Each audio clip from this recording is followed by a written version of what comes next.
Well, I learned to drink a little more Slivovitz than I probably should have. We have plastic fruit in the United States, so those would be great memories.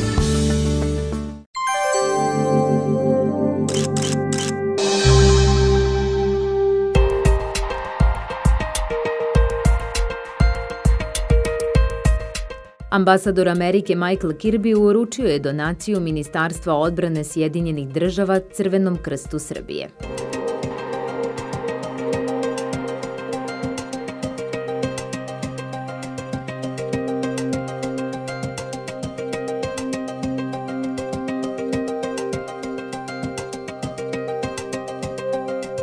Kirbi je ovim događajem zatvorio svoj diplomatski mandat u Srbiji.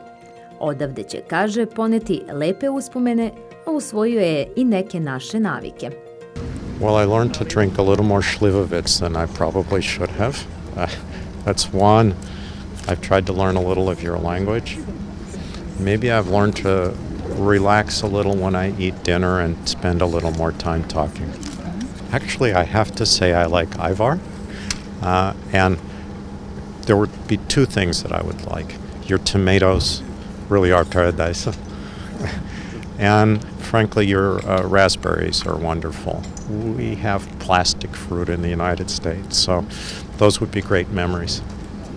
And for the end of this conversation, please, can you tell us something in Serbian? For example, goodbye. Doviđenja. Hvala lepo. Thank you very much. Molim.